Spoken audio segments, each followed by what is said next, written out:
इंसान बड़ी मेहनत से किसी घर को बनाता है, अपने एक ख्वाब को जोड़कर उस घर को सजाता है, तभी तो इसे सपनों का घर कहा जाता है।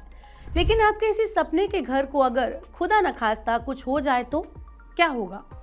इसी घर को दोबारा बसाने में शायद आपको लंबा टाइम लग जाए। ऐसे में काम आती है इंश्योरेंस। इंश्योरेंस का दूसरा नाम है मुश्किल टाइम में आपकी आर्थिक मदद करना।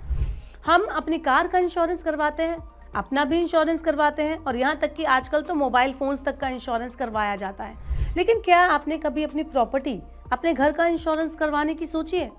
होम और प्रॉपर्टी इंश्योरेंस क्यों ज़रूरी है? क्या वाकई में इस इंश्योरेंस को ज़रूरी समझा जाता है या नहीं? क्योंकि घर जिसे आप बड़ी मेहनत से और प्यार से बनाते हैं या खरीदते हैं, वो आपके जीवन का सबसे बड़ा निवेश होता है। लेकिन क्या आपने कभी सोचा है कि आज के टाइम में इसे सुरक्षित रखना हमारे लिए सिर्फ एक ऑप्शन भर नहीं रह जाता, बल्कि एक ज़रूरत बन चुका है? क्योंकि प्रकृति के विनाश का कोई अंदाज़ा नहीं लगा सकता और ऐसे ही कोई अनहोनी कभी भी घट जाती है। किसी भी नेचुरल डिजास्टर जैसे बाढ़, भूकंप कभी भी आपके सपने के आशियाने को बर्बाद कर सकते हैं या क्षतिग्रस्त कर सकते हैं। इसके अलावा आग लगने जैसे हादसे भी आपके आशियाने की नींव हिला सकते हैं, क्योंकि आग लगने की वजह से कई बार घर का सारा सामान जल जाता है। तो ऐसी अनहोनियों से अपने भविष्य को बचाने का एक ही तरीका है खुद को पहले से प्रिपेयर करना। आज बीमा से बनेगी बात में हम इसी ज़रूरी मुद्दे पर बात करेंगे कि हमारे देश में होम और प्रॉपर्टी इंश्योरेंस लेना कितना ज़रूरी है और इसे कैसे लिया जा सकता है, ताकि आपकी ज़िंदगी के सबसे बड़े निवेश को सुरक्षित कवर मिल सके। Hello and welcome to money 9। मैं हूँ मीनू शर्मा। भारत की स्थिति देखी जाए तो हमारे देश में बेहद कम लोग ही होम या प्रॉपर्टी इंश्योरेंस लेते हैं। लेकिन जिस तरह की घटनाएं हाल ही में देखने को आई हैं, ऐसे में होम इंश्योरेंस लेना एक बड़ी ज़रूरत बन गया है।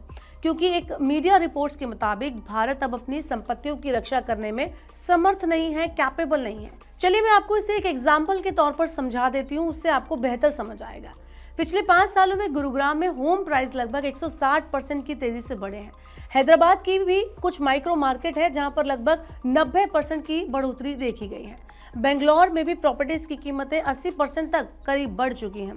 एक तरफ जहां घरों और प्रॉपर्टीज की कीमतें आसमान छू रही हैं, वहीं दूसरी तरफ दुनिया भर में प्राकृतिक आपदाओं जैसे बाढ़, भूकंप, लैंडस्लाइड, तूफानों की संख्या भी तेजी से बढ़ रही है। ऐसे में जब घर की कीमतें इतनी ज़्यादा हो गई हैं, ऊपर से कुछ बुरा हादसा हो जाए तो फिर उसे बनाना बहुत ज़्यादा महंगा पड़ सकता है।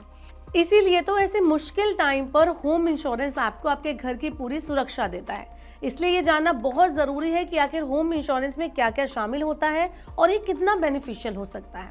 सबसे अहम बात, होम इंश्योरेंस सिर्फ आपके घर की दीवारें या छतों की सुरक्षा नहीं देता, बल्कि इसमें आपके घर के सामान, फर्नीचर, इलेक्ट्रॉनिक्स, आभूषण तक की सभी कवरेज मिलती है। ये कवर आपको प्राकृतिक घटनाओं जैसे बाढ़, तूफान, भूकंप, लैंडस्लाइड और हादसों जैसे आग, विस्फोट, तोड़फोड़ जैसी आपदाओं से सुरक्षा देते हैं। हालांकि होम इंश्योरेंस को लेकर एक मिथ भी है कि इसका प्रीमियम काफ़ी ज़्यादा होता है, लेकिन इस बात में कोई सच्चाई नहीं है। कई पॉलिसी ऐसी हैं जिसमें आपके 50 लाख तक की कीमत के मकान और 10 लाख तक के सामान के लिए लगभग 1240 रुपये सालाना प्रीमियम भरना पड़ता है।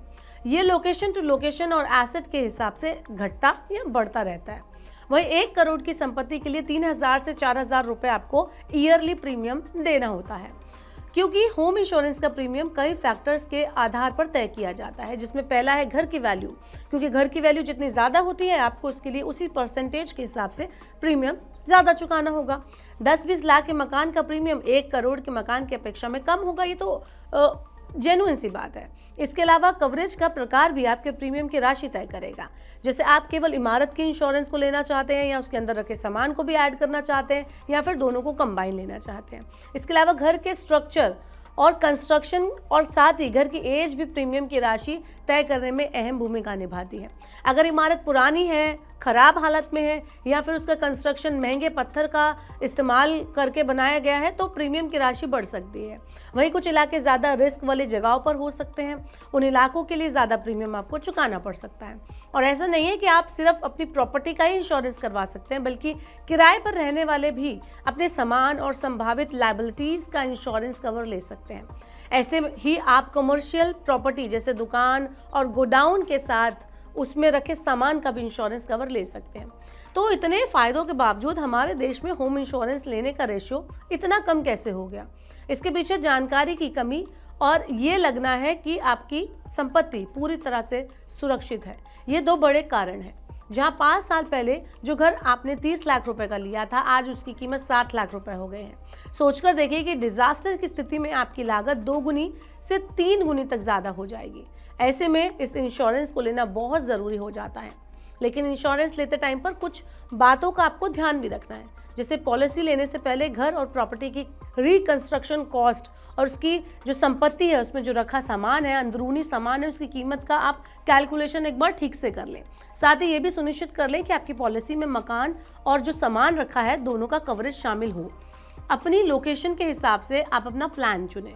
पॉलिसी में दी गई सारी जानकारी, शर्तें, एक्सक्लूजन और साथ ही जो भी हिडन चार्जेस हैं, जो भी हिडन इन्फॉर्मेशन है, उनको ठीक से पढ़ लें और रिसर्च कर लें ताकि आपको बाद में कोई नुकसान ना हो। किराए का जो मकान होता है, जो लोग किराए पर रहते हैं, वो भी अपने सामान और लायबिलिटीज़ के हिसाब से कवरेज ले लें।